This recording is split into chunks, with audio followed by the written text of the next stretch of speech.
Welcome to our press event.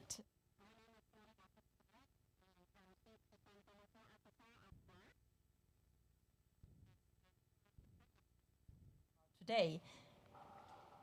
This is kind of a hybrid event, so I want to welcome everyone here in the room together with us. I would like to welcome everyone on the Zoom link, and I would also like to welcome everyone on YouTube and DiTV. We are glad that so many could join with us this afternoon, because this is the news that we would like to share with all of you. Our agenda is as follows. First, we will listen to our CEO of Braathens Regional Airlines, Ulrika Matsgård. Then we are honored to have the Italian and the French ambassadors with us that will also say some words about the importance of cooperation between countries to become new innovations. But this is also a collaboration between companies. And the three companies that will talk here today and also sign a letter of interest is Braathens Regional Airlines with Per Braaten. We also have Stefano Bortoli, the CEO of ATR. And we have Jonathan Woods from Neste, working with the renewables for aviation in Europe, right? After that, we will see the signing, and there's a photo opportunity. And then, last but not least, we will have a question and answers. For the journalists in the room, there's also an opportunity to, after we end the press conference here, to follow us out and take pictures and interviews in front of the ATR airplane that we are flying at Braathens Regional Airlines. You will hear more about those airplanes in the presentation. But with no further ado, I will give the word to you, Ulrika, to tell us a little bit more about the background and a little bit more about what we are going to hear more about today. So welcome. Thank you very much, Maria, and good to see so many of you here today. I am excited to tell you that we will sign a letter of intent together with our turboprop manufacturer, ATR, stating that we start the process of certifying the business to 100% sustainable aviation fuel. And the first step that we're going to take with this is that we're going to do a test flight in the beginning of next year.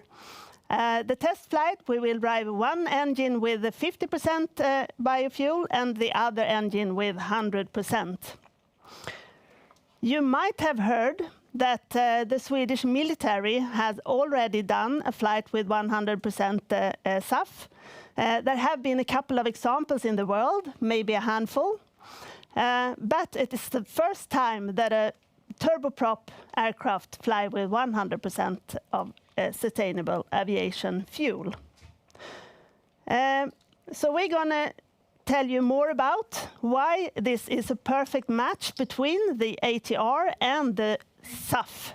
And we will also tell you why this is so important for us as an airline.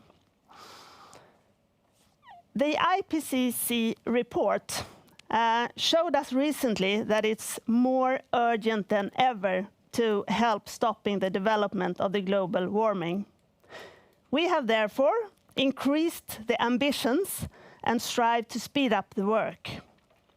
We have set high targets. We are at this moment in time defining the roadmap for how to be a net zero airline in the latest of 2030. This is around 10 to 15 years ahead of other airlines. The aviation sector needs a front runner, and we believe that we can be the one. We also believe that other airlines globally can benefit from what we launch today. We have a long history of successful sustainable initiatives with also proven effects on the emissions. For example, 2019, we did the Perfect Flight, a project that we did in collaborations with ATR, with our fuel producer Neste, and also our fuel distributor RBP. And the purpose of the project was to prove how much can be lower the emissions already based on the prerequisites that we have today. So by flying this fuel-efficient aircraft ATR, filling the tanks with 50% biofuel is the limit today, flying without high-altitude effects, and also in the most eco-efficient way, we received a decrease of the emissions from this flight with 46.6%. So, by making it possible to blend 100% biofuel in the tanks, we can achieve to lower the emissions with 80%. We believe that people they need and they enjoy from flying even in the future. And we will help them doing that without having shame for what this does to the environment. It takes a long time to do this certification. It takes a long time to take it through the system, to the formal system. So we have to start now. Thank you. Thank you, Ulrika. Yeah, as we said, this is a collaboration, and we need to be together, to do this together, to make it happen. But it's not only between companies, it's also between countries with high ambitions on decreasing carbon emissions. So I'm happy to welcome up here to the front, to me, the ambassador from France and the ambassador from Italy. Mr. Etienne de Gonevela, is that correct? And Mr. Venezio Mati. Please welcome both. Thank you very much, Maria. My name is Etienne de Gonevela. I'm the ambassador of France. Maybe just a few words of why we are here, why I am here. Let me tell you that I am extremely happy to be here, as the fantastic cooperation between ATR, BRA, and Neste is nearing its current goals and setting new ambitions. I'm here because this cooperation has been from the outset followed very closely by the French embassy in Sweden when it started in 2017. It is a perfect, concrete example of what we are trying to achieve in the context of the green transition. It is first and foremost a success for the European aerospace industry, an industry that unites Europe from the north to the south, from Italy to Sweden through France. And it is also proof of the ability of this industry to develop technological solutions for some of the most challenging aspects of the transition. We know how to do it in Europe. It's also a confirmation of the choices we made in France, that these choices in favor of sustainable aviation and sustainable aviation fuel were realistic. ATR, Safran, Airbus, with a global outreach, have been encouraged by the French government, including financially, to move towards carbon neutral solutions. With Sweden, we have pushed together the European Commission to introduce measures for mandatory SAF blend flights in Europe. And the result of those initiatives is that these mandates are now part of the draft Fit for 55 package that was presented by the Commission in July. We've made those efforts, we've made those encouragements, and today companies are proving that these choices are realistic, that they can deliver.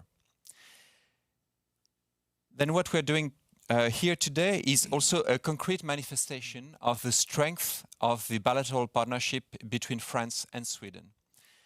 We have, as you may know, a partnership for innovation and green solutions that was signed also in 2017 between President Macron and Prime Minister Le Pen.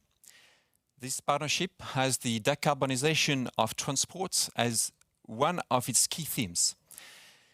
And sustainable aviation has been a key area of the talks that French delegations have had in Stockholm in recent months.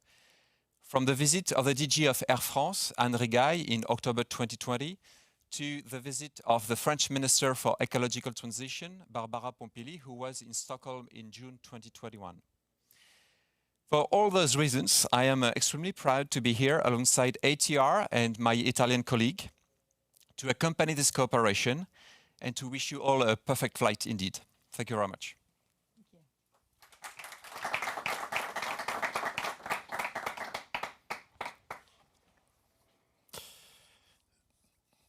Madam Chair, distinguished panelists, Ambassador of France, dear guests and media representatives, ladies and gentlemen, I'm delighted to open today with my colleague, the Ambassador of France, this event for signing this very important agreement between Britain's aviation and an Italian company, ATR, on the fuel use of alternative fuel for regional transport. I'm very impressed to learn that this project can lead, once became operational, to reduce the emissions over 80% with relation to the other ordinary flights. And let me express my deepest satisfaction that an Italian company like ATR of Leonardo Group creates a project so advanced in joint venture with the French partnership of Airbus and with an important company of Swedish aviation industry. This is a clear example of what can be done within the EU framework cooperation by two European companies and the member states. My satisfaction is even more justified today by the fact that Italy is currently strongly committed to give a decisive impetus to the ecological transition. With the adoption of our national recovery plan, for the first time in our history, I would like to remind that we decided to establish a ministry exclusively dedicated to accelerate this process, the Ministry of Ecological Transition. The Green Revolution and the Sustainable Development are one of the three main strategic axes of our national plan in the implementation of next generation EU funding. And in this regard, we allocated 70 billion euros to the green economy and the ecological transition, which is meant to create hundreds of thousands of new jobs in the coming year. Within the EU, Italy is an active supporter of the Green Deal and aims to mobilize economic resources to reach carbon neutrality by 2050. And in this framework, one of the fundamental objectives, among others, of course, is just to promote energy efficiency. Let me also add that this year we have a special responsibility at global level, also at international level. This year, Italy is holding the presidency of the G20, and I would like to remind that the G20 member states account for 75% of global emissions. I repeat, 75% of global emissions, 2/3 of global emissions of the planet come from the members of the G20, a great responsibility for us. The slogan of our presidency is contained in 3 words: people, planet, and prosperity. And the safeguard of planet is at the heart of our program and of our action. We are working strenuously in order to ensure a successful outcome of the G20 Rome Summit next October, especially in the field of the fight against climate change. Because we are convinced that the strong resolve of the G20 in this field will increase the possibility of a successful outcome also of the COP26, the annual meeting of the UNFCCC state parties, the United Nations Framework Convention on Climate Change, which is the most important international fora where we negotiated the Paris Agreement, which will take part in Glasgow next November, and that Italy will co-chair with the United Kingdom. Our aims remain always the same. First, to increase awareness about the existing nexus between energy, climate, and global warming of the planet. Secondly, to commit emission reduction targets to limit global warming accordingly to the Paris Agreement, and to widen within the international community the acceptance of the carbon neutrality objectives. Thirdly, last but not least, to facilitate more public, but I'd like to say today here and underscore, private capital flows to climate-related initiatives. Against this backdrop, let me say that I'm very proud to be here today to witness an initiative going in the direction we wish to see. And that deserves our utmost consideration and appreciation. With these words, thank you very much for your attention, and I wish you every success for the project we are inaugurating today. Thank you very much. Thank you, ambassadors. It feels really good to know that we have your embracement for our 100% SAF project. And now over to the collaboration between the companies. And we would like to do this together because we are together in this. So welcome again back to the stage, CEO of ATR, Stefano Bortoli, Chairman of Braathens Regional Airlines, Peg Braathens, and also Vice President of Renewable Aviation Europe at Neste, Jonathan Woods. Welcome. I would like, with a question, the same question to all of you, so you have to decide who will answer it the first. And I would like to go back to what Ulrika talked about. She talked about our previous project, The Perfect Flight, where we already, with the technique that we have today, could lower the emissions with 46.6%. So I wonder, why are you not satisfied with that? Why do you go for 100%? Can I go first? Absolutely.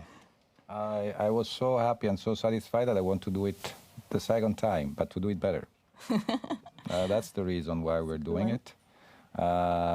We set a precedent, which is 46.6% saving in terms of emissions. But as we have always, in our history at ADR, and the cooperation with Bra and Neste is an example, we want to make a difference. And we want to do better. We know that we can do better, and we will test the second time with a more ambitious goal, which is passing the 80% mark of emission reduction. We have been through a difficult process the last couple of years, and you should never let a crisis go to waste. And I think this is a very good example. When we re-emerge now with Bra, we decided that we want to do this for real and do it properly. And one of the reasons why we are here today is nobody has really asked for having commercial planes operating with 100% SAF, because it hasn't been that type of demand. But we know, especially through our corporate customers, that they really want to fly with 100% SAF in the physical plane they fly. And so we are the first airline actually in the world that have raised our hand and said we need 100%. And if I was to add to what's been said, I would say we need to gather the data in order to start the process for international approval with the aviation standard setting authorities. And so 100% SAF usage, sustainable aviation fuel usage, by flights and gathering the data with different aircraft manufacturers in different scenarios is key to kicking off that process to ultimately certify 100% SAF usage. And only then will we achieve or be on a pathway to getting ultimately to a net zero aviation industry. And there's a couple of other things I would say. It's not just about carbon emissions. Sustainable aviation fuel has other benefits, other non-CO2 benefits, lower particulate emissions and lower, and indeed will prove it, slightly higher performance efficiency. So there are other benefits that go beyond just the carbon story here. And then finally, I would say, as has been mentioned, France, Sweden, and indeed Finland are leaders in driving the sustainability agenda. And we see that already with policy evolution in Sweden, and it's coming also in France. So this is just a helpful another step to build momentum as we, as an aviation industry, move to ultimately net zero. And as Ulrika said, we have to start now. Our ambitions in BRA is to go to 50% SAF in about 5 years' time and 100% in 10 years, which means that will be net zero in 10 years' time. And this process will probably take between 5 and 10 years. So we'll reach in 5 years 50%, and then we need to go on. Yeah. It is fantastic to have the sustainability as a friend rather than an enemy. We really want to do this by heart, not like half-hearted like other airlines have done before. We are the front runner. We are going to do it the right way, and then we need 100% SAF. Good. I'm happy to hear. You are very consistent, and of course you are collaborating. And it's obvious that you all want this, but how can each of you contribute so we actually reach the goal of 100%? You take it. All right. Well, listen, in this play, the important thing is that the three of us are all together. We are the three components, and I think that's the first important element. Nobody's missing at the table. And everybody has a role to play. Of course, there is the aircraft, but the aircraft itself is, let's say, a performing asset to the extent that is well used. So we need the airline. And to use at best the aircraft, you have to have the other ingredients, in this case, the fuel, that has to be made available at the right quantity, at the right time, at the right place, at the right price. What we're bringing to the table is 40 years experience, 300 engineers, knowledge of all the systems of the aircraft, and the ability to contribute intelligence, manpower, and the will to succeed. Yeah, and I think also it's important to really understand that we want to do this for real. We want to use the best aircraft with starting point with 40% more fuel efficiency than a jet. We want to investigate in the high altitude effect, so that we can demonstrate it.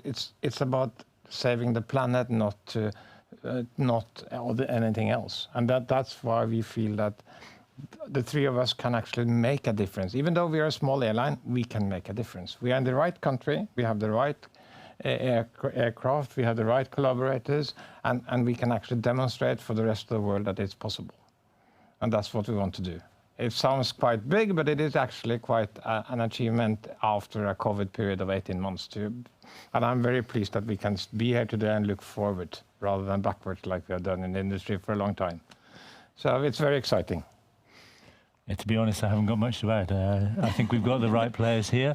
I mean, I think one other thing to say is this is not the only 100% SAF flight that's going to need to take place for us to ultimately get the safety approvals. I mean, we know that the aviation industry holds safety as the #1 priority, and rightly so. And so it's going to take a number of tests like this to gather the information, to embark upon the certification process, which will take years. But this is the industry in collaboration. It's only going to work if we collaborate together. And you do need forerunners to get others to follow, right? But this all looks so good, and you are talking about it, and it's very good, and it feels good in your stomach. But don't you see any hurdles? Well, absolutely. This is much more expensive than normal fuel. So, and I think we as a company, as kind of the passengers of BRA, the clients has to pay for this. So we have to be honest about that. We also have to be honest about that there's a lot of hurdles going down the road. But if we don't start now, we won't be in time. So I think, and in these incidences, it's even though you're a big company, it's a benefit being small and move quickly. Yeah.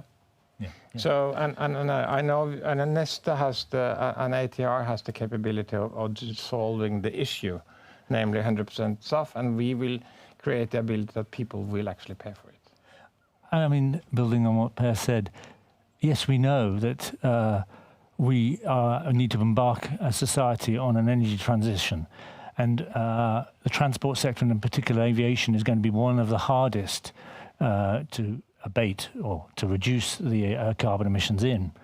And liquid fuels are going to be definitely part of the solution for the long term. So in terms of the challenges we're facing, yeah, they're huge. We've got to ramp up production capability. We've got to try and reduce the cost, although we need to be realistic. We're comparing something which is good for society for the long term versus something which actually is not tenable for the long term, namely fossil fuels adding to the carbon in the ecosystem. So we've got to ramp up availability, huge investments. Neste is embarking upon that. We've got to make sure also that the feedstocks, the raw materials that we want to recycle, that we can broaden the supply of those waste materials, and then government policy. And we've had the ambassadors speak earlier about how they're supporting this, is absolutely key here. Yeah. We're embarking in Europe now with the Fit for 55 Green Deal package. Aviation is a key part of that. A requirement is going to be set. I think it's looking like it's extremely likely, and Sweden and France are already embarking on that journey of setting a minimum requirement for sustainable aviation fuel. And that's giving us the right kind of triggers to prompt others to invest. It's not just about Neste. We've got to have other players, other private investment to build the production capacity to really make this possible, and not just at 5% or 10%, but 50% and beyond. And if I may also, we had the honor of having the French and Italian ambassador here. We also need much more action from the Swedish government. They are talking a lot about this. Their blending mandate is 5%. That's nothing. We want to embark on a 100% mandate, so to speak, for ourselves. So and to start the processes, being able to get refineries to convert to biofuel, now the government has to actually step up and actually do something, not just talk. And I hope this will prove that we are willing to do that. We have the capabilities, but if not, the production will increase. This is not going to work. And we compete we compete a lot with road transportation. And if we are going to have sustainable aviation in the future, they have to step up and do something about it, not just only complain. And so that's also a very important thing. So we have been talking now about what you can do. We have been talking about, but we end up a little bit on the production, if there's enough production, and the price. So, Per, are you willing to pay like 3-4 times more for the fuel? I personally, I will pay for that, of course. But our passengers are actually willing to pay. We have been through, Ulrika and I and others have been through. Our customer base is 80% of the 300 biggest companies in Sweden. That's our customer base, and they're all willing to pay. It's just a matter of commercializing it correctly. Of course, nobody have been traveling for 1.5 years. To pay another 300 kronor to actually save the world, who wouldn't do that? So yes, I'm willing to pay, but more importantly, our passengers are willing to pay, or will have to pay. And from the Neste side, can you really produce enough? Well, it won't be just about Neste, but Neste is... But you are the representative here for SAF today. And Neste is taking the lead. We're investing, as we speak, $1.5 billion in new production capacity and sourcing of waste materials to expand 2 refinery facilities to grow our production capability by 15 times in the next 18 months, from 100,000 tonnes per annum to 1.5 million tonnes per annum. If you look more broadly, independent reports over the last 12 months demonstrate that we could see a production capacity by 2025 of 8 million tonnes. That's a big, big step forward. We've got to go a lot further than that. That's on the production and investment side. There are many other developments on the drawing board in Sweden, in France, and elsewhere, with competitors of Neste, other suppliers, which we welcome, because this is about building a new business, a new category, if you like, namely sustainable aviation. But from a price point of view, I mean, yes, it is more expensive than fossil jet fuel. But as you rightly say, if you put it in terms of what it costs, Per's exactly right. $3 extra for 10% SAF. So that's a cup of coffee for a regional flight in the Nordic region. Yeah. So, you know, yes, it's more expensive, and hopefully, but who is not willing to pay for that as an end consumer? And I have to respond to that, because when the flight tax was introduced in Sweden, the minister said it's just a cup of coffee. Now the minister can just give us a cup of coffee and we'll actually save a lot of CO2. So it's time that we all step up and do this. And I think also it is important to save, start in the right way. And flying turboprops at low altitude with 40% less consumption than a jet is a very good starting point. Yeah. And we worked closely when we did the restart of BRA after the pandemic. They said that we are going to fly turboprop because they are the most environmental friendly aircraft. I don't, it's not good for negotiation for further aircraft, but it is actually true.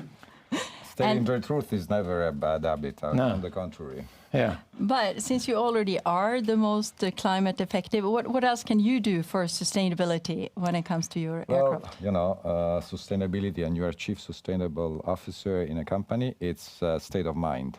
So it means changing the way you live. And what I'm trying to do, is to expand this idea at 360 degrees inside ATR.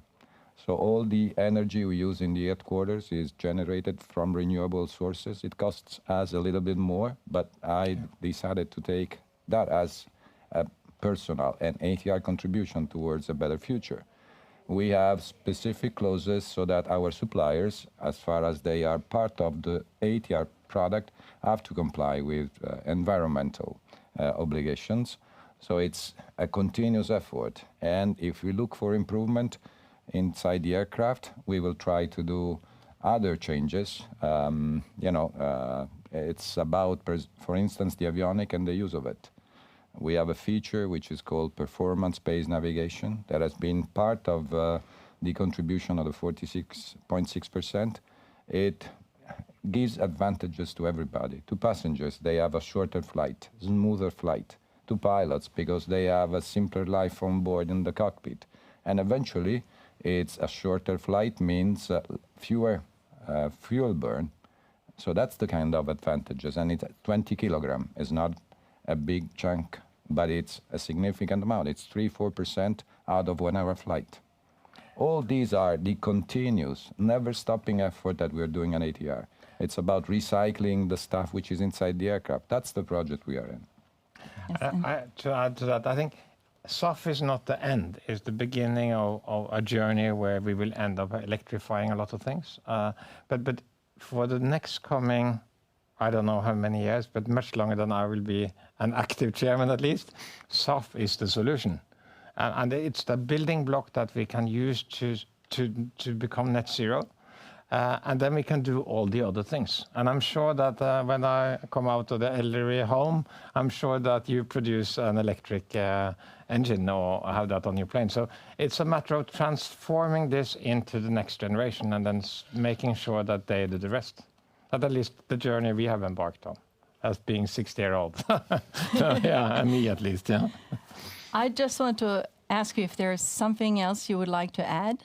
Otherwise, I think it's time for signing. You seem very that you are agreeing with each other. We can absolutely sign. It's among friends, so I'm sure we don't need a piece of paper. We will sign anyway. Yeah. We will have a piece of paper. Even to sign. And if you might wonder why Neste is not signing, we wanted to really kick off this project. So we do have an NDA on the table right now, and then we have the letter of intent between ATR and BRA. But as I said, you will join. Among friends, we are sure we will do it. So it's that's right. Okay. I'm ready. Put it here. Thank you. Or you have the pen, or maybe you should have one pen each. Yeah. I borrowed it. Yeah, I'm sure it's fine. It's perfect match. You're on the left side. Yeah. We will not hurt each other, huh?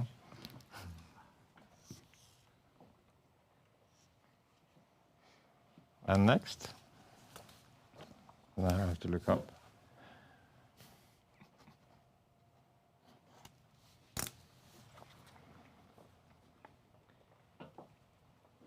I think you should be in the middle looking at this, yeah? Looking over you. Yeah. Okay, I think this is taking worth good care of us, yes, indeed. I'll give it to you now. Thank you. And I think we could say thank you to the companies that you are really doing this, and also thank you for all of us that we now will have the chance, even more so in the future, to fly on sustainable aviation fuel. Thank you. Thank you. Thank you all for coming. Thank you for being bold and daring to be ahead. Okay, now it's time for question and answers.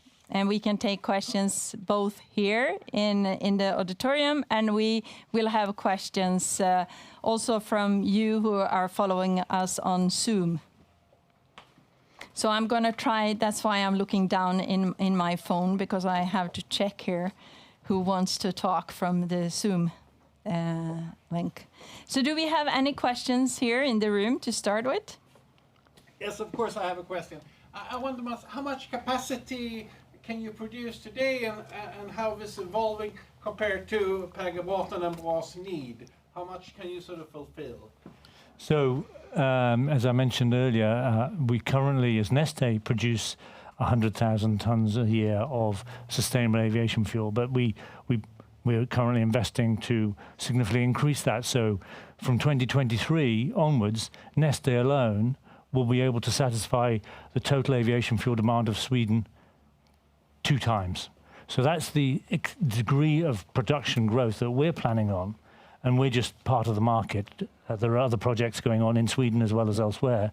So yeah, from 2023 onwards, a significant portion of a Swedish demand, or indeed European and global demand, could be met. And indeed, Sweden has obviously already started moving on the journey with 1% or just under 1% greenhouse gas reduction this year, 2% next year. So there's certainly more than enough fuel to meet those needs. And the price is 4 times normal yet? And what do you think the price development will be in the world where the capacity grows? Well, time will tell. I can't predict the prices, but obviously our goal, as we scale up capacity and as other suppliers come on stream, is to reduce the cost difference to fossil jet fuel. But we need to also look at it in terms of what it means for the end user, as was mentioned earlier. Yeah. But I don't think this is a problem. You know, the fossil fuel prices varies a lot over time. And so will the SAF do. Yeah. And it's a matter of getting the production up. And if we as an industry do not confirm that we need it, it will go to other sources. So basically, the fact that we have said we want 100% SAF in 10 years' time is one example that will follow a lot of others, which means that the production will be there in 10 years' time. I'm not worried at all. We could buy, it's just a matter of paying. And the price will down the road be in a perfect marketplace like any other fuel. So it's just like another thing. And flying only 45 to 1 hour sectors, and with turboprop, the component fuel is quite small, so it's not an issue. So a question from Kathy from Aviation International News. So she wants to know, where will the test flight take place? And will it be one flight or a set of test flights? Well, that's something we'll get back to, because that's confidential at this point in time. But if you follow us, we will in due course tell you where and when, and we will even invite you if you are nice to us. Yeah. And then we have a raised hand online first, and I see raised hands here as well. But it's could it be Siricum? Is that your company? And Michael Gubic. I hope I said your name right. We can't hear you. Sound. Okay. Thank you very much. Thank you very much for taking my call. Yeah, Michael Gubic from Cerium. I just have a couple of questions regarding what do you expect to fly 50% and later 100% SAF on your current generation aircraft, or is that really next generation aircraft? And if it is the current one, what kind of technical changes do you think will be necessary to fly routinely more than 50% fuel on there? And what are your thoughts about SAFs not really being yet clearly defined? I think there are different SAFs available, and there's discussion or debate on will there be a qualitative standard for the SAF that will be used across the industry? Okay, I'll take the first part, and then I'll hand over to Jonathan for the second piece. So ATR is already certified for 50% SAF flying. So it's an aircraft that, let's say, by production, as it comes out of the production assembly line, it can fly SAF 50%.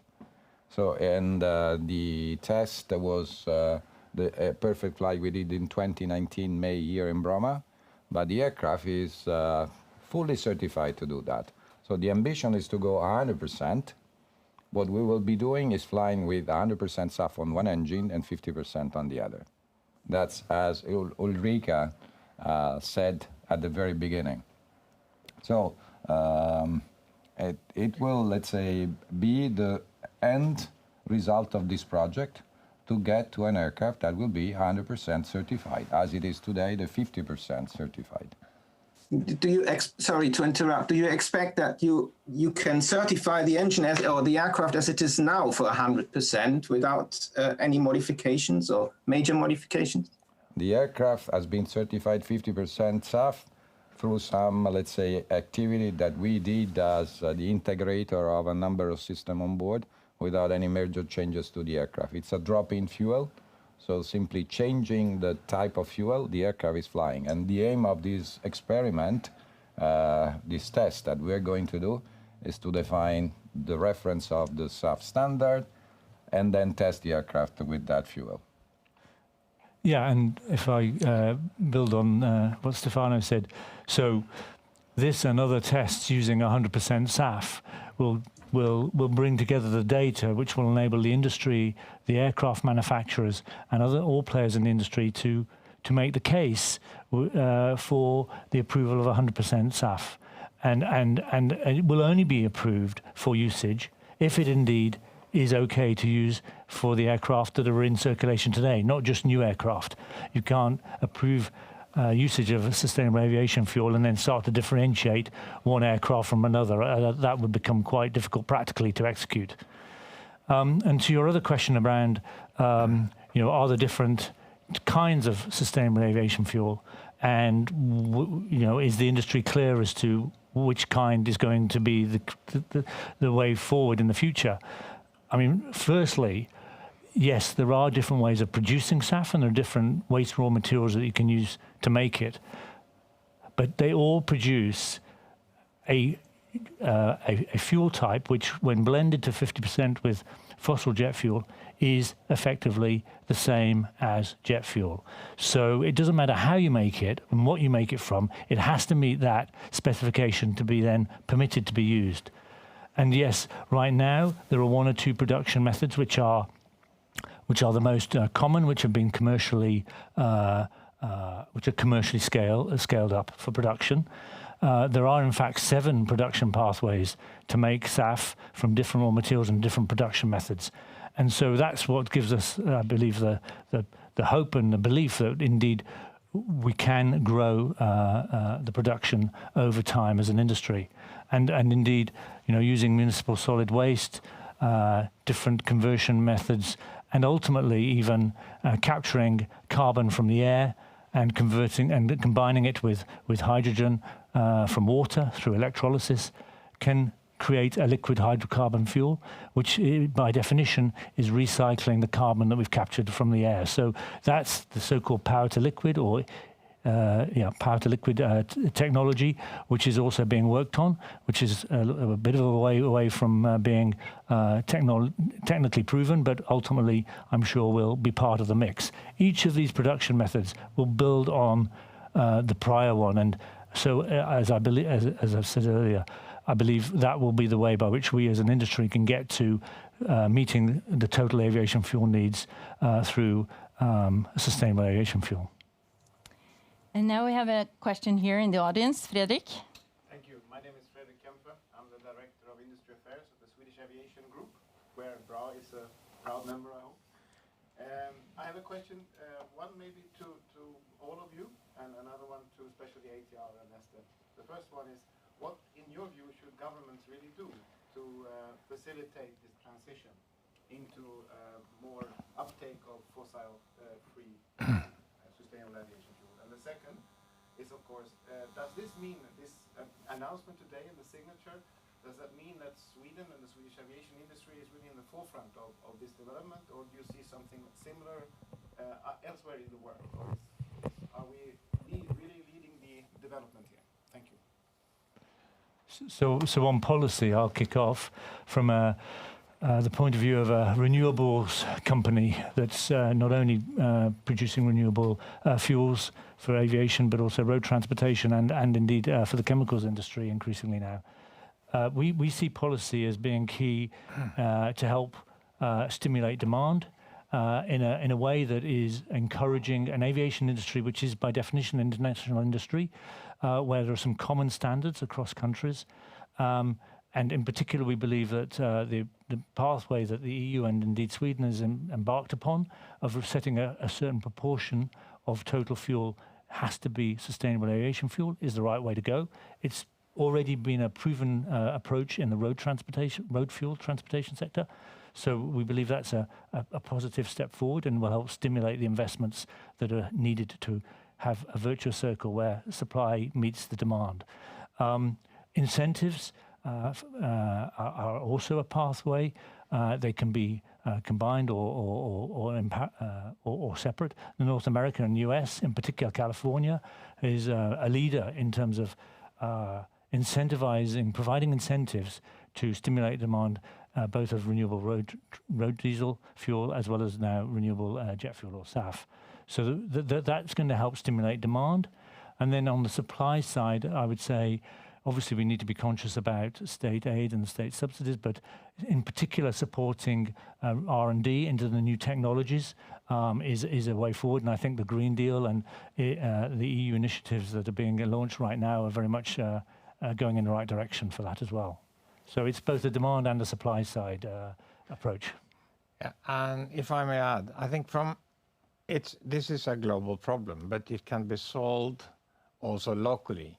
The Swedish state has to support those refineries that want to convert, because that's a very expensive process, but it's doable. And we learned today that there's a lot of refineries that is about to close because it's a different environment now in the fossil fuel world. And it is possible. It's very easy to just push that investment through a support of some kind.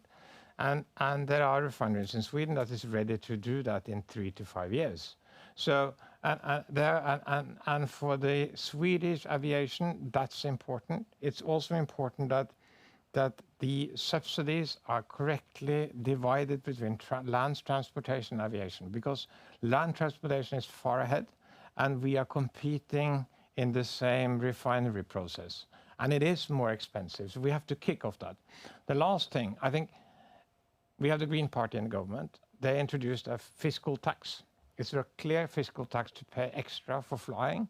And I would challenge them to use that for converting the industry into SAF. And again, for the Green Party's previous leader, she's not there anymore, it's just a cappuccino. So why not give that to the environment rather than a fiscal tax to anything in the government? So that would be my takeaway. Well, I see convergence between, let's say, government attitudes towards a greener set of policies that embrace any role in any industry throughout Europe.